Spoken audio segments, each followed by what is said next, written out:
Era uma noite escura e saímos para dar uma volta. De repente, uma luz branca surgiu nos trilhos. Ela estava se aproximando cada vez mais, até que partiu em direção à floresta e desapareceu. Essa história, contada por centenas de testemunhas, parece normal, mas não depois que você descobre que esses trilhos estão abandonados há muito tempo e até quebrados. O último trem que poderia emitir a tal luz partiu muitos anos atrás. O misterioso trem fantasma se tornou uma atração em St. Louis, uma pequena aldeia na província de Saskatchewan, no Canadá. Há apenas cerca de 400 pessoas vivendo lá, e centenas de turistas visitam o local para ver a tal luz. Essa história já apareceu em livros e na internet, e foi abordada em programas de TV como o Unsolved Mysteries. Durante décadas, ninguém conseguiu explicar exatamente o que era aquilo. Algumas pessoas viram uma luz branca, outras disseram ter visto uma vermelha. Uma lenda urbana explicava que a luz vermelha era uma lanterna carregada por um fantasma de um maquinista que perdeu a vida em uma noite, enquanto examinava os trilhos. Cientistas tentaram desbancar as teorias fantasmagóricas sobre o assunto, mas não conseguiram. Aí duas estudantes do ensino médio do norte de Saskatchewan resolveram estudar esse mistério. Elas avistaram um trem fantasma pela primeira vez em uma viagem de carro para St. Louis. Uma das jovens disse que só podiam ter sido faróis de algum carro, mas era preciso provar aquilo. Junto com sua amiga, ela decidiu encontrar uma resposta para aquele mistério e fez desse estudo o tema de seu projeto para a Feira de Ciências. Elas fizeram várias viagens de campo a St. Louis para pesquisar. As caça-fantasmas usaram um mapa detalhado, uma bússola e um sistema GPS, coisa que era bastante rara na época, em 2001. As garotas encontraram um local de onde a luz fantasma podia ser melhor vista. Então, traçaram uma linha no mapa, indicando de onde ela vinha, e marcaram todas as vias que estavam próximas ou sobre a linha. O pai de uma delas topou ajudá-las. Ele estacionou o carro em vários lugares, perto das linhas, e acendeu os faróis. As jovens não viram luz alguma, já que todos os lugares pareciam ser bem baixos. Por fim, encontraram um ponto mais alto em um trecho da rodovia. O pai ficou acendendo e apagando os faróis durante 20 minutos, e toda vez que a luz era ligada, elas viam o trem fantasma. Quando ele virou o carro, as duas avistaram a misteriosa luz vermelha também. O lugar ficava bem distante dos trilhos, mas era possível ver a luz graças à difração. Ela passava por uma pequena abertura, talvez entre as árvores, e se tornava maior. As jovens pesquisadoras receberam medalhas de ouro por seu projeto na Feira de Ciências. 10 anos depois, uma história parecida aconteceu em Anson, no Texas. Toda noite, os moradores viam uma luz misteriosa em um ponto da rodovia. Eles a chamavam de Luz Anson e acreditavam que era uma mãe com uma lanterna à procura de seu filho. Ele havia desaparecido em uma nevasca havia muito tempo. Sua mãe saiu para procurá-lo e nunca mais voltou. Um grupo de estudantes duvidou dessa linda história e resolveu procurar a fonte dessa luz com seus iPhones. Eles se orientaram pelo Google Maps e desceram por uma estrada de terra até chegar à rodovia, que supostamente era a fonte da luz. A meio caminho dela, já ficou claro que estava mesmo vindo dos carros, e não da lanterna de uma mãe fantasma. É fácil ser um caça-fantasmas lá fora, na companhia de seus amigos. Mas e se houvesse um fantasma dentro da sua casa? Foi o que aconteceu com uma família que se mudou para uma casa antiga em 1921. Ela era enorme, com lamparinas grandes, muitas passagens e sem eletricidade. Sim, uma dessas clássicas casas assombradas que vemos em filmes. Uma manhã, a mulher que ficou conhecida como Senhora H ouviu um barulho de passos no andar de cima enquanto estava sozinha no local. Ela correu para lá e encontrou uma sala vazia. Então verificou cada quarto e também checou o terceiro andar. Não havia nada normal. Aí a mulher começou a ouvir barulhos estranhos quando estava deitada na cama à noite. Era como se alguém estivesse arrastando móveis e porcelanas e suspirando naquele silêncio.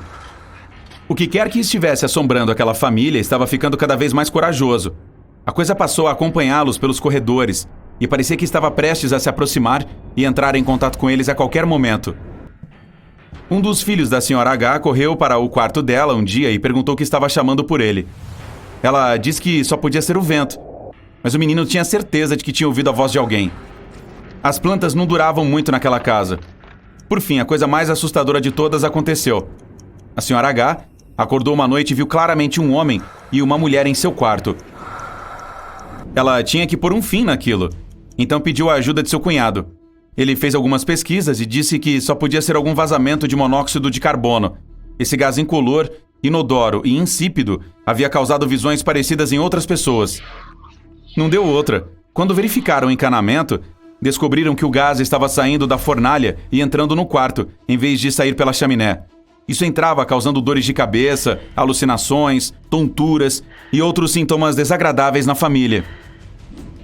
Alguns fantasmas deixavam impressões digitais para trás. É isso que diz a lenda de San Antônio. De acordo com ela, em 1938 um ônibus escolar estava passando por uma grande nevasca e ficou preso nos trilhos do trem. Quando os operadores do trem viram o ônibus, fizeram de tudo para parar, mas era impossível evitar a colisão. Ninguém do ônibus sobreviveu ao acidente, e desde então, os fantasmas daquelas pessoas tentam impedir que outros passem pela mesma coisa. Centenas de pessoas já visitaram o local desde então, para brincar com o destino. Elas deixam o carro em ponto morto em cima dos famosos trilhos fantasmas e esperam que os espíritos vão até lá para ajudá-las. Tem gente que até cobre o automóvel com talco para ter impressões digitais como prova. E, no fim, vê mesmo as tais marcas quando sai do veículo. Mas existe uma explicação lógica para isso também. Há uma inclinação nos trilhos. Então, quando o carro se movimenta um pouco, é possível ver as próprias digitais no talco. E a história original que inspirou a lenda nem aconteceu em San Antônio, mas sim na cidade de Salt Lake, em Utah. Uma coisa inexplicável estava acontecendo no campus da Universidade de Coventry, na Inglaterra. Quem ia ao porão no século XIV saía de lá correndo de tanto medo. Todos diziam ter visto o fantasma de uma mulher. Um palestrante da faculdade, que também fazia uns bicos de caça-fantasmas, resolveu desvendar aquele mistério. Ele estava trabalhando em seu laboratório quando sentiu a presença de outra pessoa. O homem teve coragem suficiente para fazer uma pesquisa no porão e descobriu que a causa de toda aquela maluquice estava no que ele chamou de frequência do medo. Os níveis de frequência sonora do porão eram tão altos que causavam ilusões ópticas nas pessoas, que ficavam ansiosas e sentiam arrepios. Um efeito semelhante faz ouvir um tilintar de vidro quando se passa um dedo molhado sobre um copo. Um vilarejo em Kalash, no Cazaquistão, se tornou alvo de uma doença misteriosa e inusitada, e até foi apelidado de buraco do sono. Em 2013, os primeiros moradores do local foram afetados pela doença. Eles estavam levando uma vida normal, andando de bicicleta, indo para o trabalho ou conversando com seus amigos, quando do nada adormeciam. Os sintomas eram os mesmos: fala arrastada, leve dor de cabeça e, na sequência, bum! Alguns só acordavam 6 dias depois. E quando abriam os olhos, não lembravam de nada que havia acontecido, mas sentiam fraqueza e dor de cabeça. Essa doença da bela adormecida afetava pessoas de todas as idades, inclusive crianças, e até um gatinho chamado Marquis. Seu dono diz que o felino começou a atacar as paredes, os móveis e o cachorro da família. Depois, dormiu e roncou como um humano por horas a fio. Mais de 150 pessoas sofreram com isso em 3 anos. Os médicos e especialistas em distúrbios do sono fizeram de tudo para encontrar uma solução. Muitas pessoas culpavam a radiação que poderia estar vindo de minas de urânio próximas dali. Os médicos do Cazaquistão visitaram mais de 7.000 casas, mas viram que os níveis de radiação não eram altos o suficiente para causar aquele efeito. Eles também checaram a fonte de água daquela região para saber se havia metais pesados ou bactérias, mas não acharam nada anormal. Mais tarde, o ex-chefe da mina de urânio sugeriu que talvez o gás estivesse vazando pelo solo. Os cientistas testaram essa teoria e era exatamente o que estava acontecendo. O perigoso gás estava no ar e reduzia a quantidade de oxigênio, fazendo as pessoas desmaiarem. E assim, as famílias começaram a se mudar, uma a uma do buraco do sono, tão logo o grande mistério foi desvendado. Ele é conhecido como uma criatura de puro terror, um monstro que inspira medo em todos os que o contemplam. Seu nome é Pé Grande. Dizia-se que esse monstro peludo era gigante. Seus olhos brilhavam ardentes em laranja e vermelho.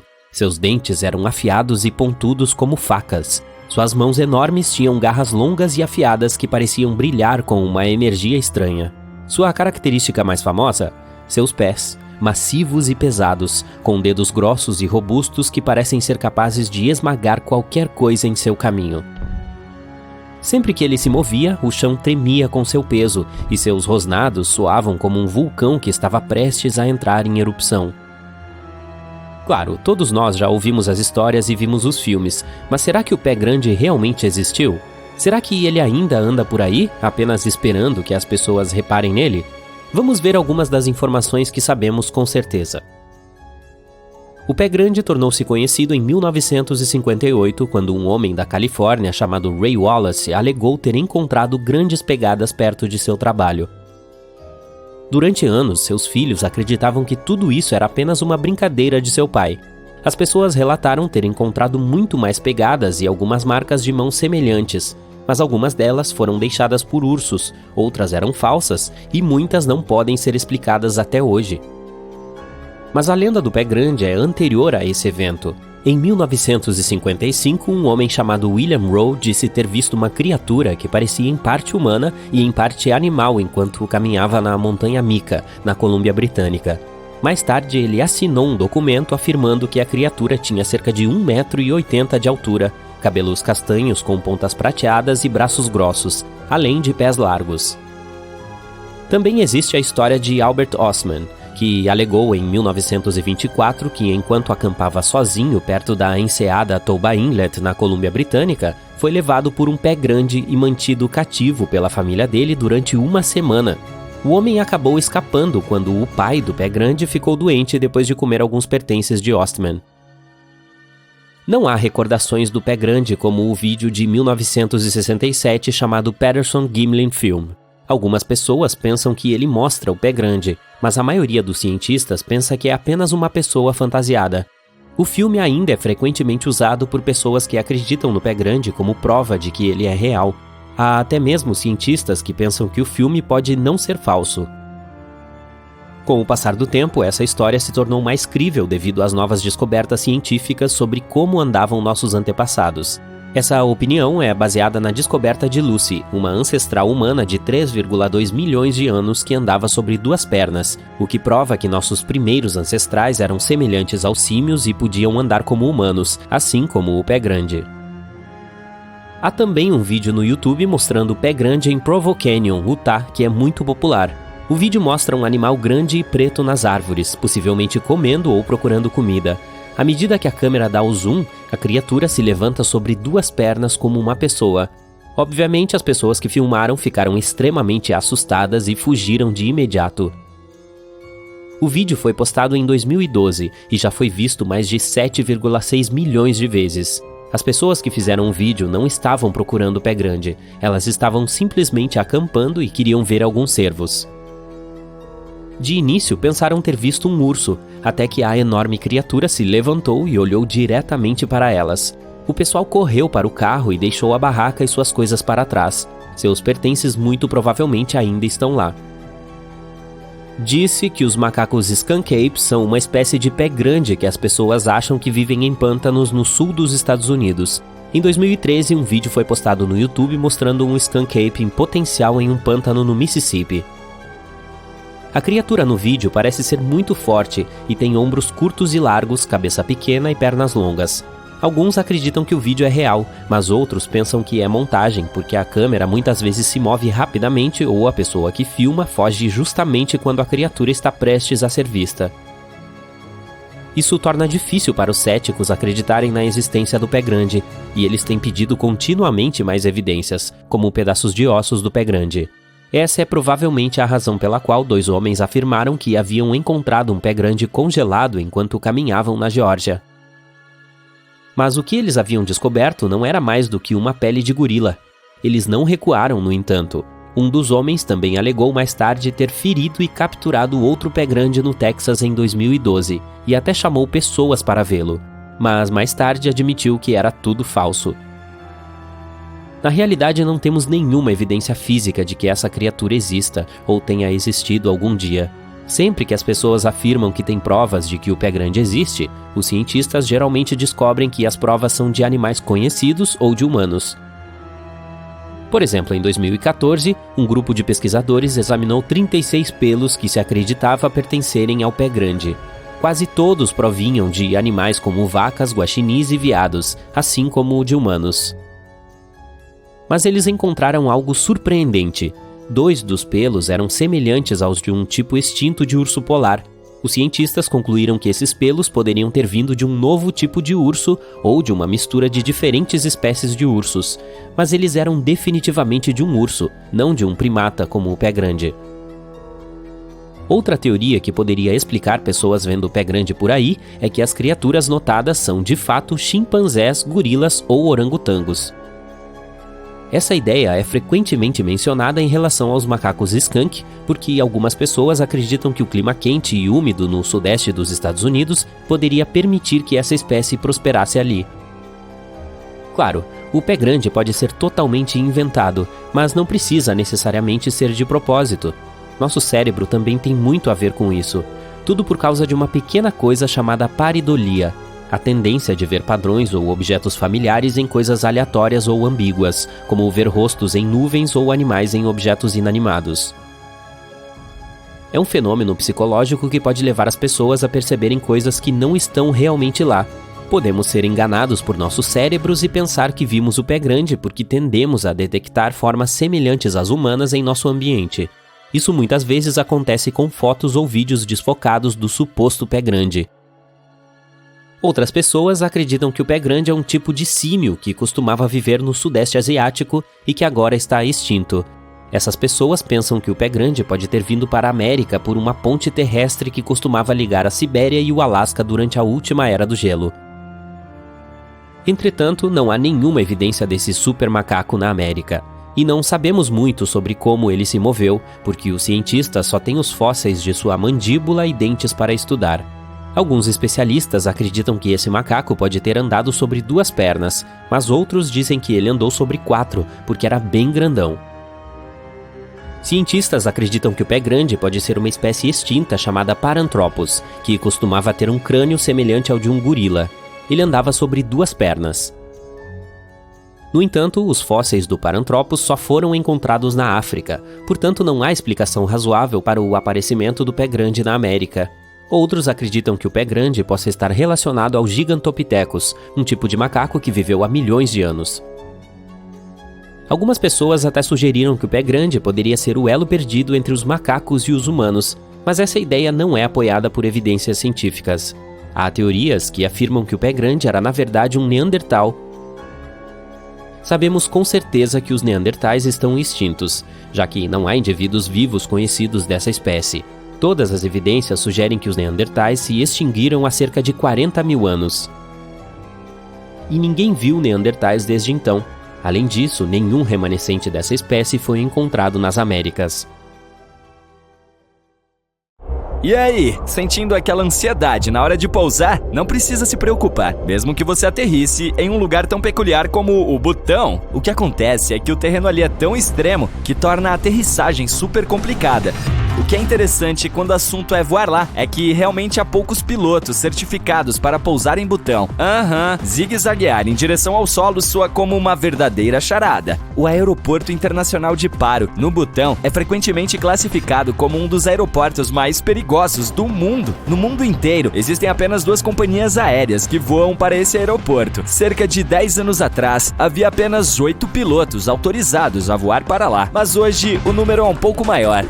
Mesmo assim, há algo ainda mais difícil do que o Aeroporto Internacional de Paro no Butão. Parece que o aeroporto de Tenzing Hillary, em Lukla, Nepal, tem todos os perigos possíveis. Pista curta, ventos superpoderosos, terreno montanhoso.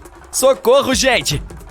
A pista tem apenas 520 metros de comprimento. Só pra gente comparar, uma pista regular na maioria dos aeroportos tem cerca de 3.000 metros de comprimento ou até mais. Muitos aeroportos têm tapetes em suas áreas de embarque. Isso geralmente vem com outros benefícios: tetos baixos, assentos confortáveis e iluminação agradável e natural. É desnecessário dizer que toda essa decoração custa um belo dinheiro aos aeroportos e os tapetes não são tão fáceis de limpar quanto os pisos. Mas o fundamental aqui é que eles criam uma sensação de aconchego para os passageiros que esperam seu voo, fazendo-os ficarem mais relaxados. Bom, desculpe quebrar a magia pra você, mas as coisas não são assim só pra fazer você se sentir bem. De acordo com pesquisas, os passageiros calmos têm cerca de 7 a 10% mais chances de ir às vitrines e comprar algo. Portanto, ao investir no conforto dos passageiros, é provável que os aeroportos aumentem sua própria renda. Olha só, quanto a gastar dinheiro no aeroporto, existe um nome para os primeiros 60 minutos que se passam após o seu check-in. É a hora de ouro, que se refere ao tempo durante o qual os passageiros gastam estatisticamente mais dinheiro nas lojas e no duty free. Ter poltronas mais confortáveis nessas áreas bem em frente às lojas é um truque inteligente para atrair pessoas às compras. Vamos admitir que se sentar em uma cadeira confortável enquanto olha uma vitrine pode ser tentador. E isso é exatamente o que os aeroportos querem que você sinta. Você sabe como funciona. Você chega ao controle de segurança e, de repente, na sua bagagem de mão tem algo proibido e você não pode embarcar com isso. Adeus, garrafa d'água. Na verdade, você pode enviá-la para qualquer endereço dentro do país. Quanto à bagagem não reclamada, ela é normalmente armazenada por cerca de 60 dias. As coisas retiradas pela segurança e não reclamadas também podem ser vendidas em leilões especiais e são entregues em todo o mundo. A maioria dos aeroportos tem especialistas específicos chamados profilers. Essas pessoas praticam o que é chamado de spot, ou triagem de passageiros por técnica de observação. Eles analisam cuidadosamente expressões faciais, gestos e comportamentos para detectar pessoas suspeitas. O trabalho deles é perceber os sinais não verbais de ansiedade, como pessoas lambendo os lábios, inquietas ou olhando muito ao redor. Se um profiler notar uma pessoa agindo de forma estranha, pode convidá-la para uma inspeção. Nesse momento, o agente conversa com essa pessoa para tentar saber mais sobre ela. O profiler trabalha tanto nos terminais principais como no controle de passaportes. A pergunta típica que ele faz é: qual é o objetivo da sua visita? Em seguida, verifica a reação da pessoa a essa pergunta. Por mais reservado que seja um passageiro, se ele tiver algo a esconder, os oficiais descobrirão graças a indícios mínimos no comportamento da pessoa. Você chega ao aeroporto já sonhando com algumas semanas longe do trabalho e de todos os seus problemas diários. Aí estaciona seu carro e descobre que vai custar uma pequena fortuna deixá-lo no aeroporto. Por que tão caro? Os estacionamentos de aeroportos são um negócio como qualquer outro. O terreno em que eles são construídos, a construção do espaço e a manutenção de tudo isso, uma vez que já esteja em operação, custam uma bela quantia de dinheiro. E alguém tem que pagar essa conta, é claro. Além disso, estacionar ao lado de um aeroporto é simplesmente conveniente, o que aumenta o custo final. Se você não estiver pronto para liberar essa graninha e desfrutar desse conforto extra, é melhor pegar um táxi ou pedir a um amigo para levá-lo. Os contrails, essas trilhas brancas que os aviões muitas vezes deixam para trás em altitudes elevadas, são facilmente confundidos com fumaça de motor, mas a maioria não passa de vapor de água. Durante um voo, a umidade no ar se acumula nos motores antes de ser ventilada. O ar quente e úmido que deixa os motores se mistura com o ar frio e seco encontrado em altas altitudes, resultando em longas linhas finas de vapor. A umidade determina quando os contrails se formam e por quanto tempo eles permanecem visíveis. Se já estiver úmido lá em cima, então há mais água e o contrail é mais proeminente. E se estiver frio, as gotículas podem se transformar em gelo, ficando para trás por muito mais tempo. Pode parecer estranho que a tripulação de voo se preocupe com as cortinas das janelas, checando se elas estão abertas ou fechadas. A principal razão é garantir que os olhos dos passageiros se ajustem à luz externa. Na maioria das vezes, é apenas uma questão de acordar as pessoas ou fazê-las dormir. Mas em uma emergência, a última coisa que a tripulação quer é que as pessoas parem para piscar antes de evacuar o avião. Outra razão para que todas as cortinas permaneçam levantadas quando o avião está prestes a decolar ou aterrissar é garantir que a tripulação de terra veja se há algum problema a bordo. Por exemplo, se houver um incêndio na cabine, a tripulação de terra perceberá imediatamente e agirá de acordo. Se as cortinas estiverem baixas, eles podem perder um tempo precioso para resgatar os passageiros e a tripulação. Olhando pela janela sobre a asa do avião, você pode ver um pequeno gancho duplo amarelo. Parece estranho, pois pode mexer com a aerodinâmica, mas isso está lá para sua segurança. No caso de uma aterrissagem de emergência, esses ganchos são usados para prender cordas que ajudam os passageiros a sair do avião usando as asas. Se elas estiverem escorregadias, a corda ajudará a fixar os pés das pessoas, não as deixando cair enquanto estiverem descendo. Uhul! Há várias correntes de ar extremamente rápidas no alto da atmosfera do nosso planeta. Elas se movem de maneira estranha, mas têm um fluxo mais ou menos constante, permitindo que aeronaves de passageiros as utilizem. Quando um avião se aproxima de um jato de ar, Ele pode se ajustar à direção de sua corrente e voar muito mais rápido, impulsionado pelo fluxo. Muitas companhias aéreas usam isso a seu favor para reduzir os custos de combustível e tornar as viagens aéreas ainda mais rápidas. As nuvens, especialmente as thunderheads, podem indicar que uma área de turbulência está à frente, mas às vezes uma turbulência ocorre quando um avião cai alguns metros e começa a tremer sem qualquer aviso. É a zona de céu claro, que acontece quando dois corpos de ar colidem a velocidades muito altas. Isso é absolutamente invisível, de modo que os pilotos não podem prever. As chances de entrar em uma zona de céu claro são maiores em baixas altitudes, sobre cadeias montanhosas e perto de correntes de ar. Normalmente, após ser atingido por um raio, um avião é enviado para inspeção, mas ainda pode completar seu voo com segurança. A fuselagem conduz eletricidade suficientemente bem e, como um para-raios, a energia muito provavelmente atingirá uma das pontas do avião, seja nas asas ou no nariz.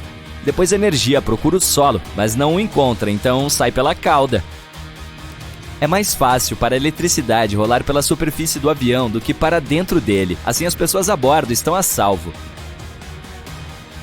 Contudo, o raio é poderoso e pode haver alguns danos ao avião por fora. De qualquer forma, se você ainda estiver nervoso para voar, lembre-se do que dizem os pilotos. Qualquer aterrissagem que você possa evitar é uma boa aterrissagem. Isso não ajudou nada, não é mesmo? Se você pudesse entrar na máquina do tempo e viajar de volta a 1969, veria algo espetacular. O que está diante de seus olhos não é um deserto aleatório.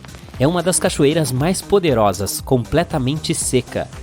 No verão e no outono de 1969, o lado americano das cataratas do Niágara ficou sem água. Isso durou 6 meses. Os pesquisadores queriam estudar a face rochosa das quedas e temiam que se tornasse muito instável por causa da erosão, processo em que as forças naturais, como a água e o vento, desgastam os materiais de terra.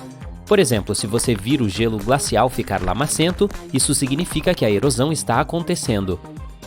3 quedas d'água que cruzam a fronteira entre o Canadá e os Estados Unidos juntas formam algo que conhecemos como as magníficas cataratas do Niágara. As canadenses, que ficam principalmente do lado do Canadá, divididas por Goat Island. As americanas no lado dos Estados Unidos. E a Véu da Noiva, que é a menor de todas e fica do lado americano, mas separada das demais por Luna Island. Os Estados Unidos e o Canadá não têm uma fronteira natural legal?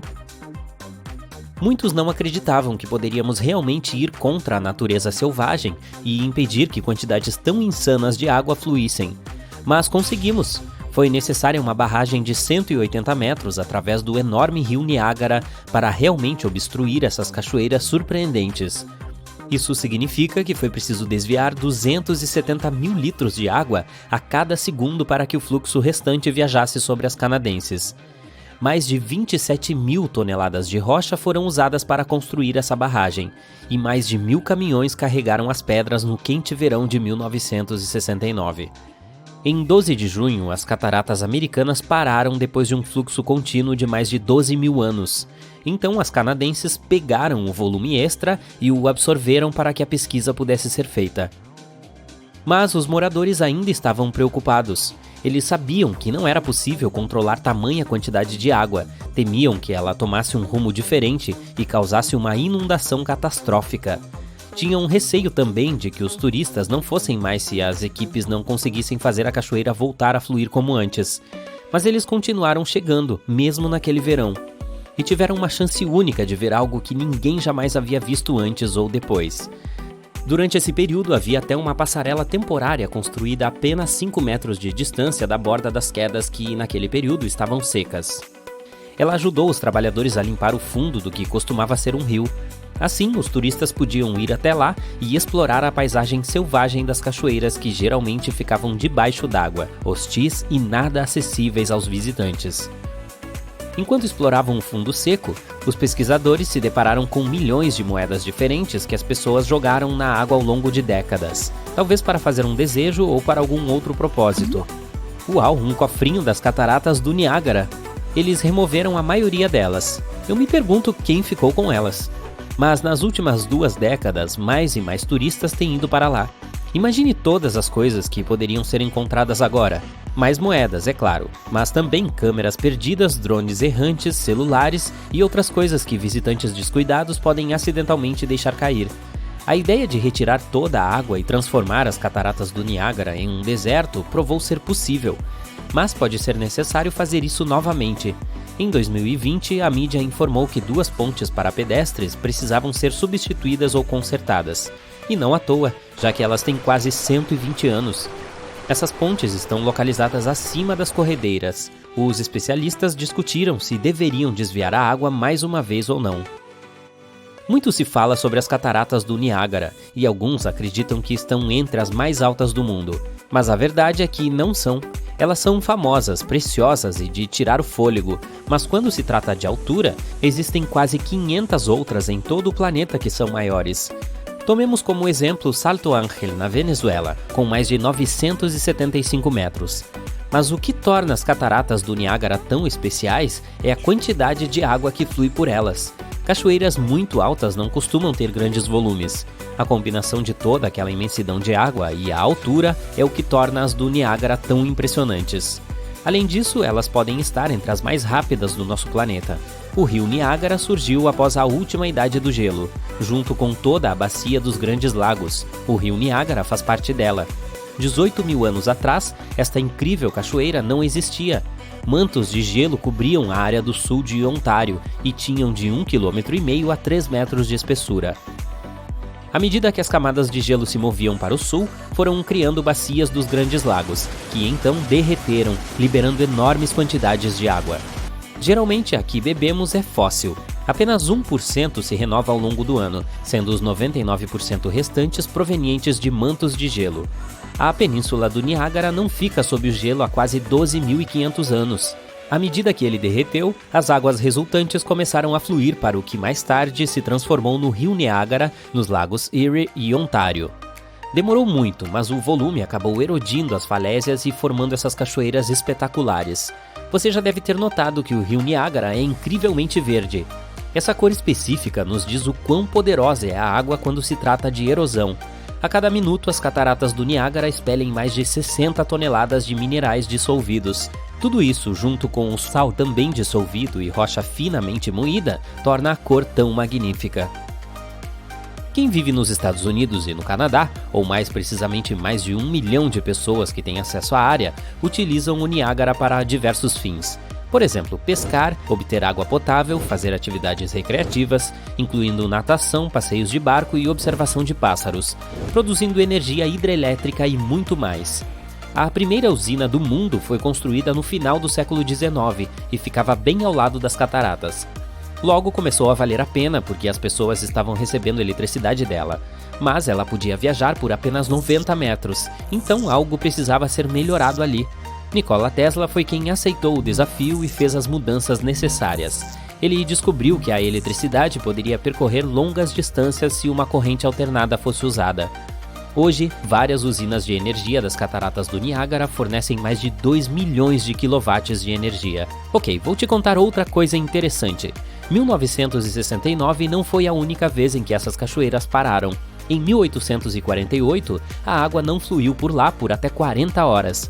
Elas já eram muito populares entre os turistas e uma fonte útil de energia para a população local, então não é de admirar que tenham surtado. A culpa foi da natureza desta vez. O gelo bloqueou a nascente do rio. Um fazendeiro americano foi o primeiro a perceber isso. Era 29 de março e ele saiu para caminhar pouco antes da meia-noite. Logo percebeu que não conseguia ouvir o poderoso rugido das cataratas. Então rapidamente foi até a beira do rio e ficou lá em estado de choque. Quase não havia água. Fábricas e usinas tiveram que fechar porque dependiam dela. Tartarugas estavam apenas vagando, peixes não sobreviveram. Algumas pessoas passeavam pelo fundo do rio, levando pequenas coisas que encontravam de recordação. Mas 2 dias depois, em 31 de março, ouviu-se um estrondo distante vindo dali. Ele foi ficando mais próximo e mais alto até que uma parede de água apareceu diante dos olhos do público. Assim, uma das maiores atrações do mundo, visitada por milhões de turistas todos os anos, voltou a funcionar, magnífica e no final invencível, como deveria ser. Imagine que você está de férias e sua reserva de hotel é cancelada. Que chatice, vai ser preciso encontrar outro lugar para ficar, certo? Você começa a pesquisar no Google por acomodações quando se depara com este anúncio, que menciona um hotel que aparentemente tem um número infinito de quartos. Certamente haverá um disponível, claro. Você chega ao estabelecimento e é recebido no balcão de check-in pelo gerente.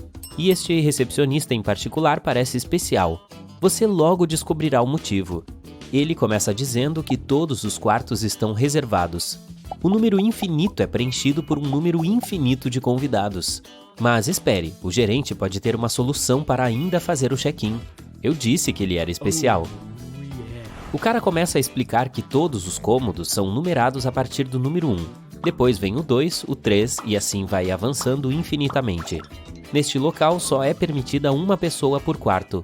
Então, se houver uma em cada um, como o recepcionista vai arrumar espaço para você? Simples, ele pede a cada um dos hóspedes que vá para o quarto seguinte. Desta forma, a pessoa que fica no número 1 passa para o 2, a pessoa que está no 3 vai para o 4 e assim por diante.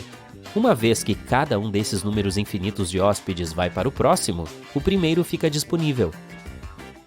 Enquanto você espera na recepção, aparece um ônibus com gente querendo fazer o check-in também. São 100 pessoas esperando do lado de fora no veículo. O rapaz aplica a mesma estratégia e move todos os 100 quartos seguintes até que os primeiros 100 fiquem vazios e prontos para receber gente. Espalha-se rapidamente a notícia de que existe um hotel que acomoda muitos hóspedes. Obviamente, mais ônibus como aquele começam a chegar. E não são apenas muitos. Um número infinito de veículos com uma quantidade infinita de passageiros se enfileira na entrada do estabelecimento. Nosso recepcionista é inteligente mais uma vez. Ele abre sua agenda infinita com um número infinito de páginas e começa a preparar uma tabela. Ela conta com uma quantidade infinita de colunas e linhas. Nessa tabela, há uma fileira para cada ônibus, com a de cima para todas as pessoas que já estão no hotel. O cara usa as colunas para mostrar a posição que cada uma ocupa. Há o quarto número 1, o número 2 e assim por diante. E ele passa a preencher a tabela com um ônibus 1, assento 1, depois ônibus 1, assento 2. Seu objetivo é garantir que cada pessoa receba um código exclusivo, feito de uma combinação do veículo e do número do assento. Ele então passa a mostrar a todos como vai atribuir as habitações. Começando com o canto superior esquerdo da tabela, desenha uma linha que zigue-zagueia para frente e para trás, passando por cada pessoa exatamente uma vez. Se pudesse puxar essa linha de cada extremidade, transformaria uma tabela infinita em uma única linha. Uma vez definida a ordem dessa linha, ele atribui o número de cada quarto ao hóspede designado. Todo mundo se encaixa mais uma vez. No momento em que nosso brilhante recepcionista está prestes a fazer uma pausa, um grande ônibus aparece na entrada do hotel. Não é um normal, mas um de festa que não tem assentos.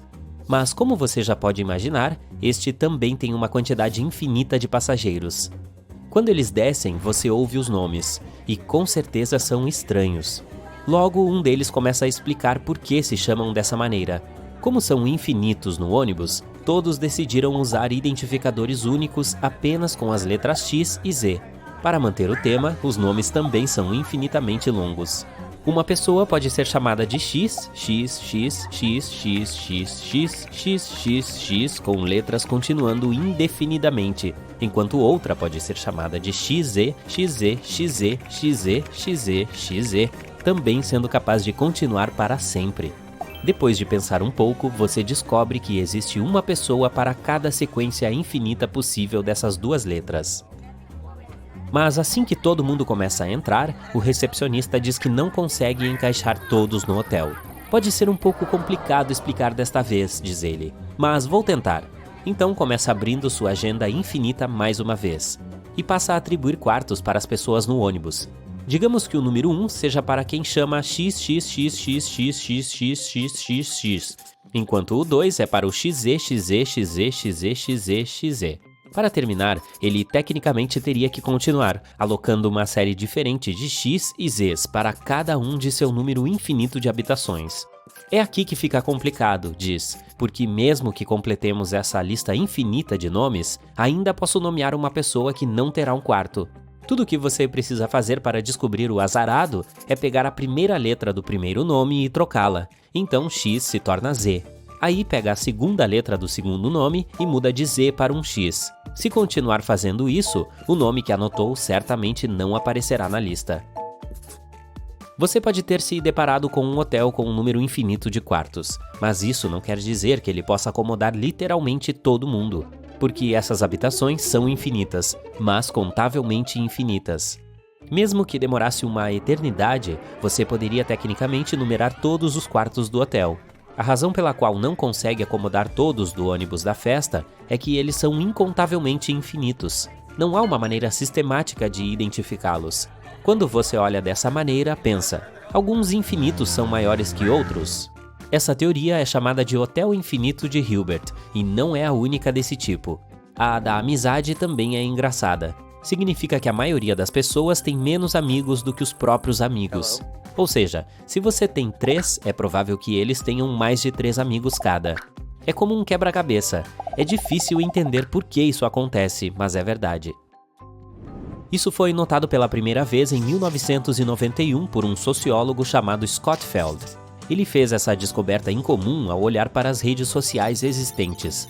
Para isso, calculou o número médio de amigos que uma pessoa tem e depois o comparou à quantidade média que esses respectivos amigos também tinham. A parte interessante aconteceu quando ele percebeu que o segundo número é sempre maior. O problema é que não há explicação lógica para esse fenômeno. Você pode se perguntar, por que isso é importante? Porque afeta a forma como nos percebemos em relação aos outros. A maioria de nós considera nossos amigos mais felizes, ricos e populares do que realmente são. Mas é importante lembrar que quase todo mundo está na mesma situação. Depois há as teorias de Zeno, que são quebra-cabeças sobre o movimento. Elas fazem perguntas do tipo, se você tiver que dar metade dos passos para chegar a algum lugar, e depois metade desses passos, e então metade deles, chegará lá? A resposta é sim. Mesmo que pareça que nunca alcançará o fim, se continuar dando metade dos passos, eventualmente chegará ao destino. Pode parecer estranho, mas todas essas teorias são na verdade paradoxos. Em matemática, são conclusões matemáticas tão absurdas que são difíceis de entender, embora todos os movimentos que você fez antes de chegar a esse desfecho estejam corretos. Na maioria dos cenários, o paradoxo é a contradição das próprias declarações. No Do Hotel Infinito de David Hilbert, por exemplo, essas afirmações são de que o estabelecimento pode estar lotado e ter quartos disponíveis ao mesmo tempo. Ninguém imaginava que o inafundável Titanic colidiria com um iceberg, exceto por um homem, William Thomas Stead. Bom, não diretamente, é claro. Não é como se ele tivesse pulado da cama um dia, imaginando o naufrágio do Titanic. Em vez disso, ele escreveu um conto empoderador chamado Como o Navio a Vapor Naufragou no Meio do Atlântico por um Sobrevivente, em 3 de março de 1886, 26 anos antes de o Titanic afundar. Ok, vamos fazer uma rápida recapitulação. O Titanic estava viajando de Southampton para Nova York em abril de 1912 no Atlântico Norte. O navio atingiu um iceberg e, menos de 3 horas depois, estava completamente debaixo d'água.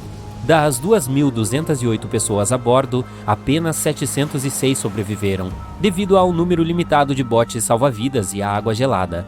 Outro navio de passageiros, o Carpathia, atendeu o pedido de socorro, pegou os sobreviventes e os levou em segurança para Nova York. O conto que William Stead escreveu era sobre Thomas, um marinheiro britânico que entrou em um navio de passageiros com destino aos Estados Unidos.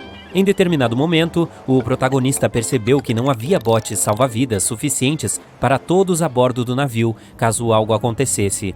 Alguns dias depois, uma forte neblina cobriu tudo. A sorte não estava do lado da embarcação e ela colidiu com um navio sem rumo, assim como o Titanic atingiu o iceberg. Apenas 200 das 916 pessoas chegaram em segurança aos Estados Unidos.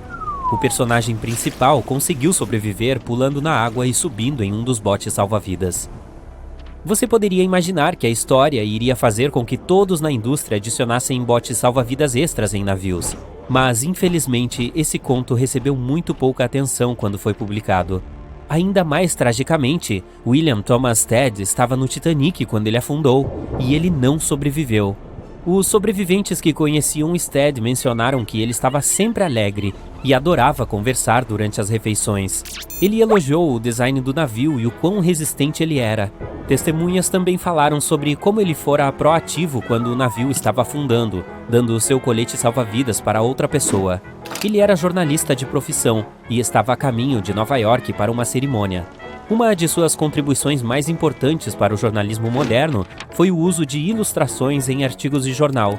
Ele também introduziu entrevistas em jornais, e elas ainda são usadas hoje, assim como as ilustrações. Mas esta história não foi o único trabalho publicado que previu o desastre. Morgan Robertson foi um autor e ex-capitão de navio que escreveu contos e romances. Seu livro mais notável é O Naufrágio do Titã. Também é conhecido como Futilidade. O livro foi escrito em 1898, 14 anos antes do Titanic. Era uma história fictícia sobre Titã, um transatlântico semelhante ao Titanic, que estava cruzando o Atlântico Norte. Também é uma coincidência que Titã era tão rápido quanto o Titanic e compartilhava muitas outras semelhanças, como o tamanho ou design. O livro o descreve como inafundável e o maior navio a navegar pelo oceano na época, o mesmo que se dizia sobre o Titanic. Outra semelhança estranha foi o número limitado de botes salva-vidas. A história aconteceu em abril, e foi em abril que o Titanic partiu em sua jornada e atingiu um iceberg. A história do Titã também mencionou que quase ninguém sobreviveu ao acidente horrível. Ao contrário da história de Stead, o protagonista de Robertson teve um caminho diferente. O naufrágio do Titã acontece em algum lugar no meio do livro, então, após o acidente, o personagem principal continuou com a sua vida. O livro foi trazido de volta aos holofotes após o desastre do Titanic. Como alguém poderia descrever os eventos que ocorreriam quase uma década depois com tanta precisão? Muitos começaram a acreditar que Robertson fosse capaz de ver o futuro, mas a realidade era que Robertson sabia como um navio funcionava. Foi fácil para ele escrever o âmago das coisas sem fazer pesquisas. Realisticamente, uma das maiores ameaças para os navios naquela época era atingir um iceberg ou colidir com outros navios. A história seguinte soa um pouco misteriosa. Certa vez, Alex Mackenzie ouviu uma voz que o avisou para não embarcar no Titanic. Mas quando ele se virou, não tinha ninguém. Enquanto ele continuava andando, a voz falou novamente, mas desta vez foi mais alto e claro. Ele levou o aviso a sério e decidiu cancelar a viagem e voltar para Glasgow, na Escócia, sua cidade natal. Seus avós não ficaram muito felizes em encontrá-lo em casa em vez de estar no Titanic, afinal a passagem era muito cara. Essa decepção logo desapareceu quando souberam que o navio havia atingido um iceberg. John Coffey era membro da tripulação do Titanic, mas decidiu abandonar a viagem quando o navio parou em sua cidade natal em Queenstown, na Irlanda. Sua voz interior lhe disse para sair do navio, e assim o fez. Ele tinha apenas 23 anos na época, e para alguém da sua idade poderia ter sido um grande impulso na carreira e uma oportunidade de crescimento. Apesar da terrível tragédia, ele assinou contrato para trabalhar com o RMS Mauritânia poucos meses após o naufrágio do Titanic. Isso que eu chamo de comprometimento. Algumas informações adicionais foram reveladas sobre o que pode ter contribuído para o naufrágio do Titanic. Os construtores insistiam que o navio era inafundável, mas muitas pessoas mais tarde teorizaram que as chapas de aço do navio eram muito frágeis para a água gelada do Atlântico. Isso pode ter ocasionado que os rebites estourassem, permitindo que a água do oceano se infiltrasse para dentro. Outra teoria é que pode ter havido um incêndio no casco do Titanic que estava acontecendo por 3 semanas antes da viagem. O fogo amoleceu o aço, permitindo que o iceberg o cortasse como uma faca quente cortando manteiga. Algumas fotos de antes do navio partir em sua viagem mostram marcas pretas no casco, que podem ter sido causadas pelo fogo. De qualquer forma, o iceberg teria causado danos significativos, independentemente de um incêndio anterior ou não. Algumas pessoas também culpam aqueles que projetaram o Titanic. O navio foi construído com grandes juntas na parte inferior, que provavelmente quebraram facilmente durante a colisão. Claro, são todas teorias, mas sabemos de fato que o iceberg foi o personagem principal deste drama e que as obras de Stead e Robertson deveriam ter sido levadas a sério. De qualquer forma, esta deve ser uma lição para o futuro, ajudando a prevenir acidentes trágicos semelhantes. Por sinal, transatlânticos e navio de passageiros não existiriam se não fosse por Thomas Newcomen. Em 1712, ele inventou uma máquina a vapor que era tão forte que era capaz de produzir energia suficiente para alimentar um navio. E um século depois, em 1819, o primeiro navio a vapor atravessou o Oceano Atlântico para Liverpool, no Reino Unido. Ele levou apenas 29 dias para atravessar o oceano. A indústria de navios de passageiros cresceu no início do século XX, facilitando que as pessoas se mudassem para a América ou saíssem de férias. Com o passar das décadas, o uso de aeronaves roubou os holofotes dos navios de passageiros, já que os aviões eram mais rápidos e eficientes. Hoje em dia, é bastante raro que um navio de passageiros colida com alguma coisa em águas abertas. As tecnologias modernas podem detectar qualquer coisa que possa representar uma ameaça e até mesmo prever um clima tempestuoso. Atualmente, os navios de cruzeiro são gigantes em comparação com os da era do Titanic. Os navios modernos podem transportar quase o dobro do número de passageiros e ter comodidades com as quais as pessoas naquela época só podiam sonhar. Atualmente, a maioria dos navios de cruzeiro oferecem opções de vários restaurantes, várias piscinas e salas de jogos para fazer uma pausa. Se você estiver a fim de se divertir, pode assistir a apresentações ao vivo. Não se esqueça do heliporto. Por que não? Não se preocupe se você começar a se sentir mal. Os médicos a bordo estão sempre prontos para ajudar qualquer passageiro necessitado. E esses navios só vão ficar maiores. Colocar o Titanic em um navio de cruzeiro moderno lado a lado é como comparar um Concorde com um Doberman. Naquela época, o Titanic era o maior e mais avançado navio com o qual alguém poderia sonhar. Então, quem sabe o que o futuro dos navios de cruzeiro pode trazer? Podemos até ter cidades inteiras flutuando por aí. Acho que seria um barco gigante. Uau! A superfície da Terra está tremendo. Longas rachaduras dividem o chão.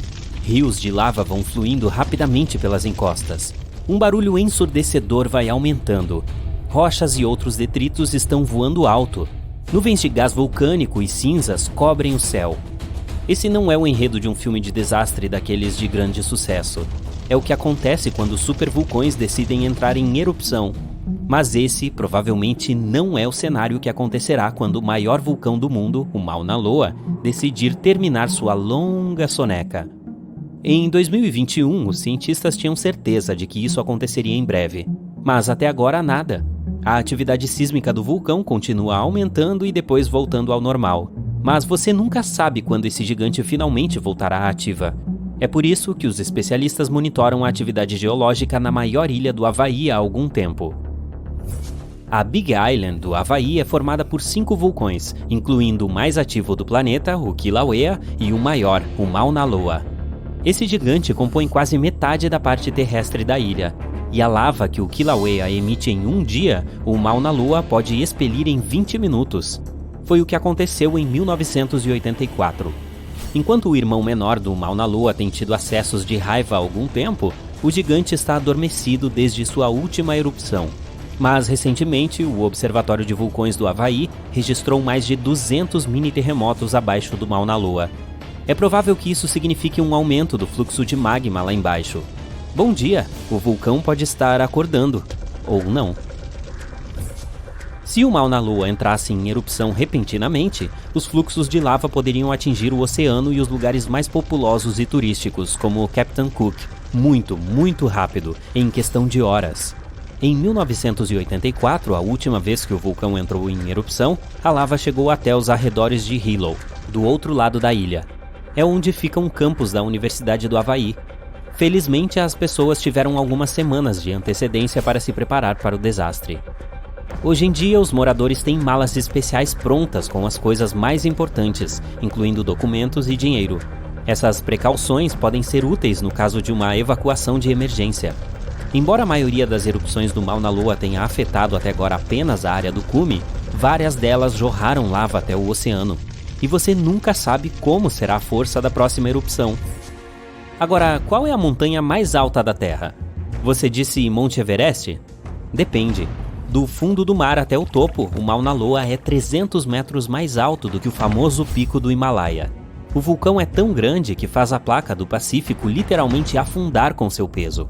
Os cientistas dizem que quando esse vulcão monstruoso entrar em erupção, o volume de lava expelido será uma ameaça à vida. Ao longo de sua história registrada, o Mauna Loa entrou em erupção regularmente, quase a cada 6 anos. E mesmo que a última erupção do vulcão tenha ocorrido há cerca de 40 anos, os cientistas têm certeza de que isso acontecerá de novo. Lembra da cena que mostrei no começo? Bem, pode relaxar, isso não deve acontecer com o Mauna Loa.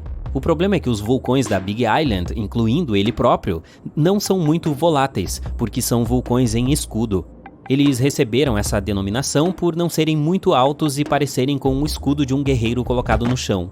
Os vulcões em escudo são formados por lava muito fluida. Ele viaja mais longe e forma fluxos muito mais finos do que a lava expelida de um estratovulcão, que tem formato cônico e alto, como o terrível Krakatoa na Indonésia. Portanto, se, ou devo dizer quando, o Mauna Loa entrar em erupção, provavelmente não haverá nuvens de cinzas ou toneladas de detritos. A coisa mais perigosa será a lava. Como ele é um vulcão em escudo, sua lava é extremamente fluida e volumosa, o que permite que ela flua para longe e bem rápido. Usando mapas teóricos de ventos, especialistas do Observatório de Vulcões do Havaí fizeram gráficos de possíveis fluxos da lava. Eles estão preocupados com terremotos concentrados com altos índices. Isso provavelmente significa que a lava está se movendo sob a superfície. De 500 a 600 terremotos por dia são um motivo sério para ficar em alerta máximo. Por outro lado, não significa necessariamente um desastre ou uma erupção inevitável. Cerca de uma década atrás, vários terremotos que aconteceram ao mesmo tempo sinalizaram que algo estava acontecendo debaixo do Mauna Loa, mas não houve erupção. Em vez disso, metade do vulcão se deslocou um pouco para o sul. Dessa forma, provavelmente isso permitiu que o magma tivesse mais espaço suficiente para ficar abaixo da superfície. Vamos voltar ao evento catastrófico que vimos no início do vídeo. Isso é o que geralmente acontece quando um supervulcão entra em erupção. São vulcões que pelo menos uma vez tiveram uma erupção com um índice de explosividade vulcânica de 8, que é o maior número registrado na tabela. Os supervulcões costumam ser extremamente grandes, sem a forma de cone. Isso ocorre porque eles são tipicamente os restos de gigantescas câmaras de magma que uma vez explodiram, deixando para trás uma enorme cratera. Em geral, elas são encontradas em locais quentes. Supervulcões podem produzir supererupções, e quando isso acontece, jorram mais de 1000 km³ de cinzas, rocha derretida e gases quentes no ar. Em outras palavras, 4 supererupções poderiam encher o Grand Canyon até a borda. Os supervulcões se formam quando volumes gigantescos de magma escaldante tentam escapar do subsolo. Esse magma sobe para perto da superfície, mas não consegue romper a crosta terrestre. É por isso que uma enorme poça pressurizada de magma borbulhante se acumula a uma profundidade de apenas alguns quilômetros. A pressão continua crescendo, pois mais magma está tentando chegar à superfície, até que, BUM! Ocorre uma supererupção. A mais recente aconteceu na Nova Zelândia. Bem, quando digo recente, quero dizer cerca de 26.500 anos atrás. Eu não estava por perto naquela época. Foi quando um supervulcão abaixo da superfície do Lago Taupo expeliu no ar mais de 1.250 km³ de cinzas e pedra-pomes. Imagine 500.000 grandes pirâmides de Gizé voando ao mesmo tempo. Essa erupção foi incrivelmente forte, mas a coisa mais emocionante e confusa sobre a erupção foi que o vulcão Taupo simplesmente não explodiu como muitos outros. No começo, tudo estava indo como sempre. Mais de 518 km² de magma se acumularam abaixo da superfície, e a pressão estava ficando cada vez maior. Mas depois que a rocha rachou e a primeira parte da lava saiu da cratera, algo deu errado, e o supervulcão fez uma pausa. Apenas alguns meses depois, a desastrosa erupção sacudiu o solo, e milhares de toneladas de lava, rochas e cinzas voaram alto na atmosfera. O padrão incomum do Taupo ainda confunde os cientistas. Mas a era dos supervulcões não acabou. O mais terrível de todos é provavelmente o do Parque Nacional de Yellowstone. Esse gigante teve pelo menos 3 erupções mega fortes, e sabe-se lá quantas menores. Se esse monstro entrasse em erupção em qualquer lugar com tanta força quanto há 2,1 milhões de anos, ele cuspiria mais de 2.450 km³ de material incandescente. Você provavelmente pode imaginá-lo com mais clareza se eu disser que esse volume é comparável a 65 milhões de cúpulas do Capitólio de Washington, D.C. empilhadas. De qualquer forma, os cientistas têm certeza de que o Yellowstone não apresenta nenhum perigo atualmente. Para que uma erupção aconteça, o magma dentro deve estar pelo menos 50% derretido. Na caldeira de Yellowstone, esse número é de apenas 5 a 15%. Mas é claro que ele não é o único supervulcão do nosso planeta. Há também o Taupo da Nova Zelândia, que você já conhece, a caldeira vulcânica Aira do Japão o Long Valley da Califórnia, o Toba da Indonésia. Qualquer um deles pode um dia produzir uma supererupção. Existem também vários supervulcões que levam esse nome, mas ainda não fizeram jus a ele, pois nunca produziram um evento assim. Por exemplo, em 1883, o vulcão indonésio Krakatoa explodiu. A força da erupção rompeu as paredes dele, e a água fria do mar invadiu seu interior derretido. A diferença de temperatura fez o vulcão explodir com um estrondo ensurdecedor. Deu para ouvir claramente a 3.218 km de distância na Austrália. Ele ganhou o título da explosão com o som mais alto da história. Mas mesmo que as consequências desse evento tenham sido verdadeiramente catastróficas, ainda não foi forte o suficiente para levar o título de supererupção. A parte mais fria do nosso planeta, a Antártica, continua nos surpreendendo. Dê uma olhada na chamada Cachoeira de Sangue. A água avermelhada cai pelo gelo branco. Os cientistas concluíram que a cor está relacionada ao ferro. A água proveniente da geleira oxida e enferruja quando exposta ao oxigênio, originando a cor vermelha. Suba no Monte Gandeng.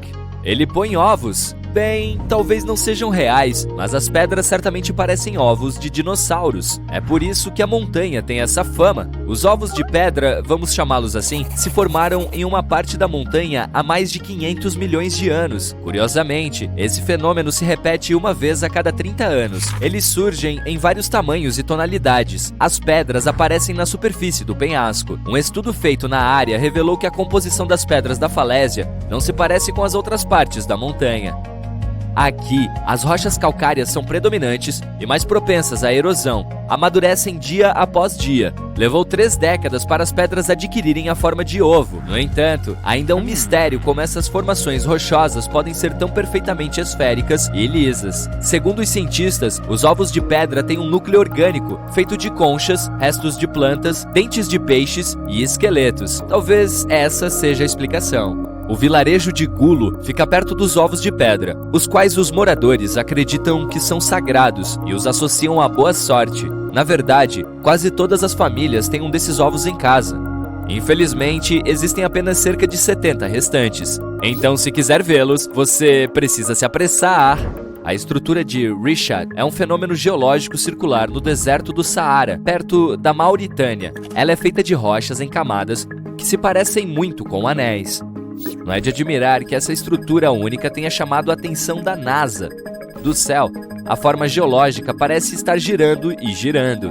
Os cientistas ainda não têm certeza de como esses anéis foram parar lá. Alguns dizem que foi o impacto de um asteroide, outros acreditam que foi um processo geológico natural. Para eles, a estrutura de Richat é uma cúpula elevada e erodida. Os geólogos costumam classificá-la como um anticlinal abobadado. Os cientistas descobriram que as rochas no centro são mais antigas do que as externas em forma de anel. Então, parece que todas foram erodidas em camadas de pedras planas. De qualquer forma, não há explicação válida para esse fenômeno e o mistério de 45 quilômetros do Saara ainda precisa ser resolvido.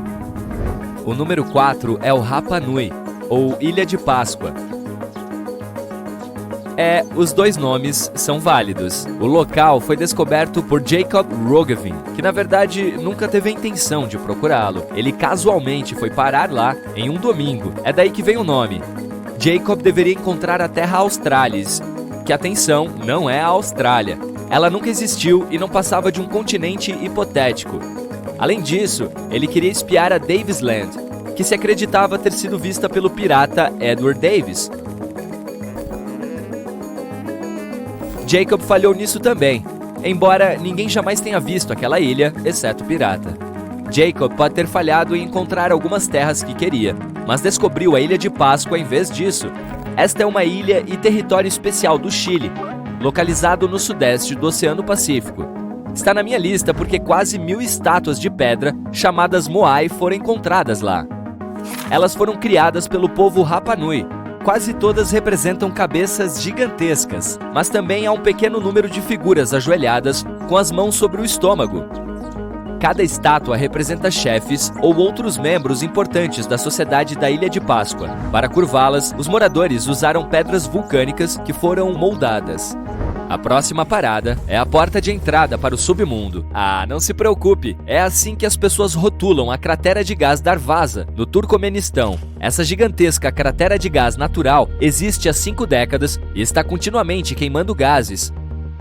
O presidente do país quer que especialistas encontrem uma maneira de extinguir esse poço de fogo contínuo. O local foi criado acidentalmente por pessoas em 1971, enquanto elas trabalhavam em um projeto de gás natural. Desde então, as chamas estão acesas e se tornou uma atração turística.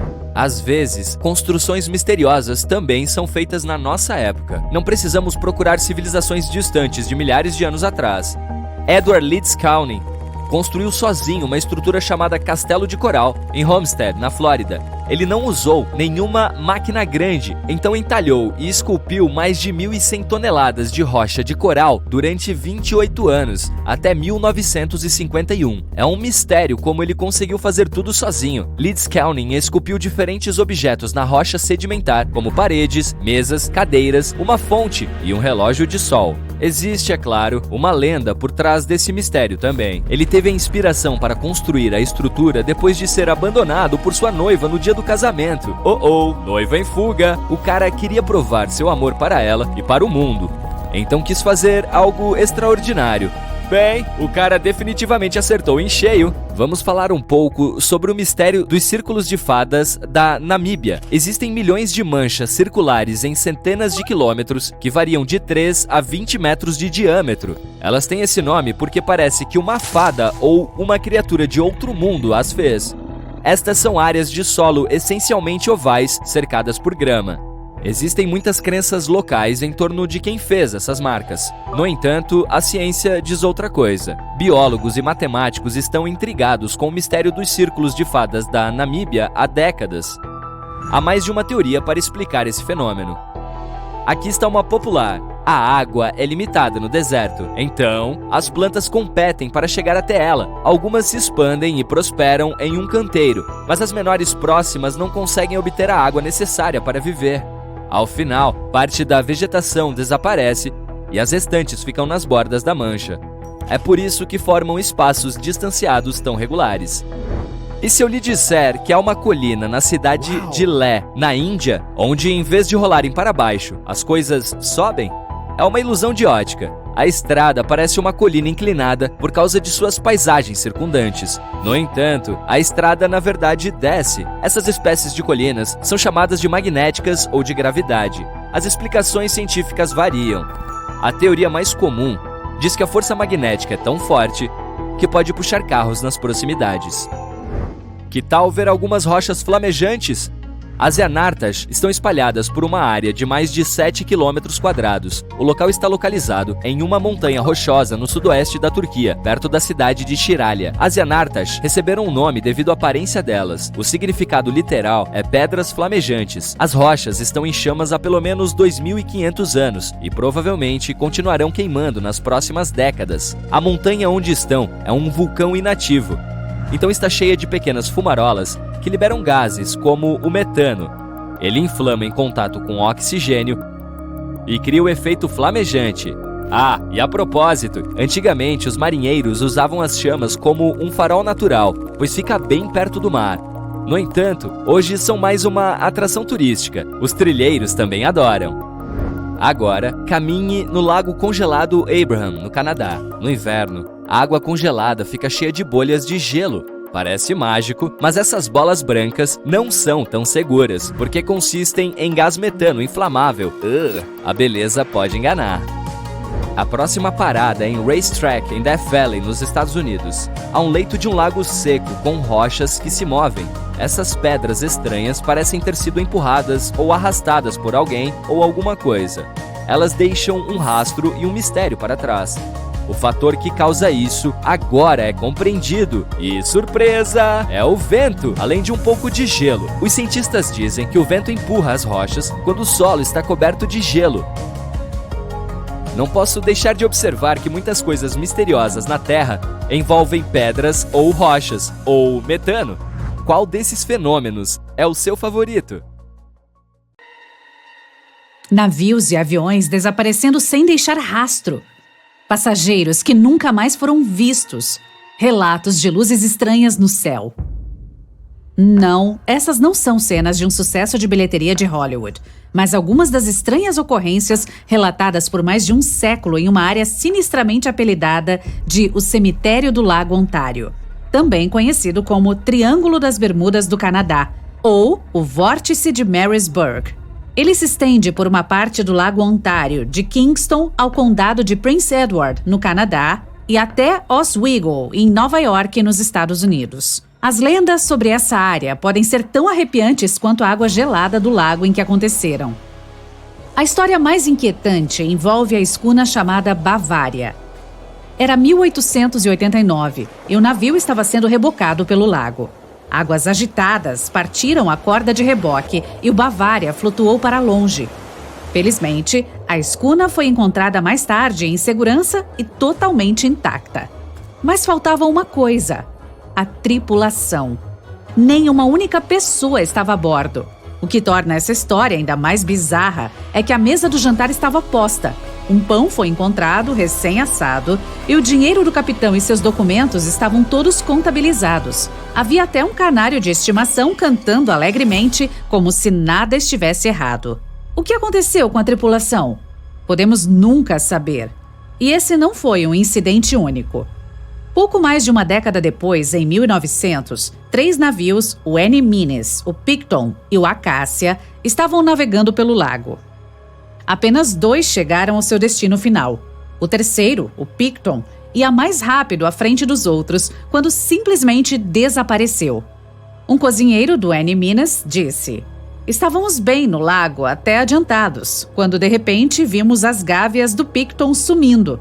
Depois suas velas mais baixas, e então, enquanto estávamos parados olhando, o Picton simplesmente desapareceu. É possível que o navio tenha afundado, pois mais tarde havia alguns destroços na água, mas o navio em si nunca foi encontrado e nenhum de seus tripulantes foi localizado." Algumas semanas depois, uma garrafa com um bilhete dentro foi descoberta em Sackett's Harbor, Nova York. O bilhete era do capitão Sidley, do Picton. "Prendam o Vesey e a mim com uma corda forte para que sejamos encontrados juntos." O Vesey era o filho de 12 anos do capitão. O bilhete traz mais perguntas que respostas. Se as testemunhas estavam corretas, o desaparecimento do navio foi bastante rápido. Quando o capitão Sidley soube que estava em perigo, por que não pediu ajuda se ele teve algum aviso? Quando ele teve tempo de escrever um bilhete, engarrafá-lo e amarrar-se ao filho? Realmente é um mistério. E não foram apenas os navios que entraram em conflito com as forças estranhas na área. Os aviões também tiveram dificuldades para atravessar esse trecho intactos. Em 1975, Ron Scott voou do aeroporto de Picton em seu Cessna 172. Ao entrar no vórtice de Marysburg, seu avião tombou para o lado. Por vários segundos ele não conseguiu endireitar o avião, mas assim que deu, a mesma força o jogou para o outro lado. Ele ficou preso lá por alguns segundos, sem conseguir controlar seu avião. Piloto habilidoso, ele nunca havia passado por nada parecido. Ele certamente teve mais sorte do que o piloto da Força Aérea Real Canadense, Barry Allen Newman. Newman estava no mesmo local em 1952, quando perdeu o controle de seu jato e caiu no lago. Até hoje, seu corpo não foi encontrado. No total, mais de 270 navios e pelo menos 40 aviões tiveram um fim trágico na área, aumentando o mistério. Às vezes, as pessoas relatam uma série de luzes brilhantes ou orbes, ou um navio escuro pairando no céu. Esses são ainda mais difíceis de explicar. Testemunhas dispostas a reportá-los são inflexíveis. Dizem estar falando a verdade. Sid Wells contou que viu uma forma estranha como um diamante multifacetado girando lentamente no céu. Então, ele simplesmente desapareceu. Outros afirmam ter visto isso também. Claro, o vórtice de Marysburg é apenas um dos vários lugares ao redor do mundo conhecidos como vórtices perversos, um termo cunhado pelo biólogo e escritor Ivan T. Sanderson. Ele descobriu 12 outras áreas igualmente espaçadas na superfície da Terra onde coisas estranhas acontecem. A mais conhecida delas é, claro, o temido Triângulo das Bermudas. Situado no Oceano Atlântico entre Bermudas, Flórida e Porto Rico, ele foi responsabilizado pelo desaparecimento de milhares de pessoas que entraram lá, em barcos e aviões. e nunca saíram. Até o explorador Cristóvão Colombo teve a experiência de passar pelo misterioso Triângulo das Bermudas durante sua primeira viagem à América em 1492. Ele disse que as bússolas apontavam na direção errada, o nível do mar parecia mudar drasticamente e ele até avistou luzes estranhas no céu. Em 1918, o USS Cyclops, que era um dos maiores navios de combustível da Marinha dos Estados Unidos, desapareceu lá. Desde que os 309 tripulantes foram declarados desaparecidos no mar quando o Cyclops sumiu, essa é considerada a maior perda de vidas na história da Marinha dos Estados Unidos em um único incidente. Na época, o tempo estava bom. A única mensagem enviada pelo navio naquele dia não indicava problemas ou preocupações, e um sinal de socorro nunca foi enviado. Seguiu-se uma investigação naval completa. A conclusão? Muitas teorias foram apresentadas, mas nenhuma que explique satisfatoriamente o desaparecimento do navio. Em outras palavras, os investigadores ficaram perplexos. Há também o Triângulo do Dragão, localizado no Oceano Pacífico. A história mais perturbadora envolve um grupo de navios japoneses que desapareceram na década de 1950. Quando os pesquisadores foram enviados para investigar o que aconteceu, eles também desapareceram. Em cada caso, é impossível saber realmente o que aconteceu. E é fácil se envolver em histórias de monstros marinhos gigantes à espreita sob as ondas. Quem não gosta de um bom susto? Sanderson estava disposto a aceitar a possibilidade de tais histórias serem verdadeiras. Ele acreditava que os vórtices perversos que estudou poderiam ser explicados por qualquer coisa, desde uma ondulação no contínuo espaço-tempo até anormalidades magnéticas para pessoas submersas. Claro, Sanderson não era apenas um grande fã de lugares estranhos. Ele também escreveu sobre criaturas estranhas, como o Pé Grande e o Monstro do Lago Ness. No entanto, suas habilidades como um cientista imparcial são questionáveis. Em 1948, ele afirmou que algumas pegadas de 3 dedos encontradas na praia de Clearwater, na Flórida, eram a prova da existência de pinguins de 4,5 metros de altura, argumentando que isso era impossível de falsificar. Em 1988, Tony Signorini revelou que ele e um amigo prenderam pés de ferro fundido em seus tênis de cano alto e estavam por trás da farsa do pinguim gigante. Talvez Sanderson não seja a fonte mais confiável, mas há também algumas explicações muito convincentes e totalmente naturais. Vamos olhar especificamente para o vórtice de Marysburg. É perfeitamente possível que navios como o Bavaria e o Picton tenham sido destruídos por uma mistura de má sorte e mau tempo. O clima instável certamente não é incomum no Lago Ontário, e tempestades repentinas em águas abertas podem ser perigosas até para o marinheiro mais habilidoso. Ainda hoje, com os avanços na previsão do tempo, erramos o tempo todo. Naquela época, não havia como prever que uma tempestade estava se aproximando, e o clima era apenas um problema. O historiador Mark Seguin disse que a área sempre foi considerada perigosa, pois o leito do lago rapidamente fica raso ao longo da costa leste. Há também pequenas ilhas rochosas e bancos de areia espalhados por toda a área, tornando a navegação uma missão arriscada, especialmente para embarcações maiores ou sobrecarregadas por cargas pesadas. Em meados do século XX, a previsão do tempo moderna e a construção naval melhorada aliviaram a maioria dos perigos do transporte marítimo dos Grandes Lagos, resultando em menos perdas. O último grande naufrágio em qualquer um dos Grandes Lagos foi o do SS Edmund Fitzgerald, que afundou na costa do Lago Superior em 1975, com 29 tripulantes afundando com ele. Parece que o vórtice não é páreo para o progresso humano. E quanto às luzes ou imagens no céu? Na maioria dos casos, é o resultado de um fenômeno interessante chamado inversão térmica ou de temperatura. Quando isso acontece, uma camada de ar quente fica presa sob o ar frio, o que pode resultar em miragens ou reflexões. Assim, uma luz no solo, que está a quilômetros de distância, pode ser refletida no céu, dando a impressão de um objeto voador. Outras partes do mistério podem ser resolvidas com pouco tempo. A água doce e as temperaturas frias do Lago Ontário ajudam a preservar os navios e aviões que pararam ali. Mergulhadores e pesquisadores continuam a explorar a área. E talvez, finalmente, saibamos o destino do Bavaria, do Picton, do Capitão Sidley e do seu filho. 32 quilômetros ao sul de Olímpia, Washington, há estranhos montes de grama de 2,5 metros de altura e 9 metros de largura. Eles cobrem uma área de quase 2,5 quilômetros quadrados. Essas pequenas colinas são conhecidas como Montes Mima, e ninguém sabe o que os criou. Eles vêm causando pesadelos nos geólogos há quase 200 anos. Os cientistas têm discutido sobre o que fez exatamente com que esses montes se formassem por toda essa região. Existem teorias como terremotos, geleiras, respiradouros de gás, inchaço de argila e até cupins. Em 1942, geólogos supuseram que os gophers, animais semelhantes aos esquilos, poderiam ter criado os montes. Em 1987, a teoria foi testada. Pequenos pedaços de metal foram empurrados para os montes e monitorados com a ajuda de um detector de metais. Enquanto os gophers cavavam suas tocas, os pedaços de metal eram empurrados morro acima. Um programa de computador analisou esses resultados. Descobriu-se que muitas gerações de gophers podiam de fato ter formado os montes. Eles levariam centenas de anos. Mas por que eles empurram o solo para cima, se movê-lo para trás despenderia muito menos energia? Ainda não está claro. Até agora, o envolvimento dos gophers ainda é apenas uma teoria. Os cientistas costumavam considerar a floresta amazônica um grande ecossistema que está repleto de árvores há milhões de anos. No entanto, quando os geoglifos da Amazônia com 5 metros de largura foram descobertos, todas as teorias foram alteradas.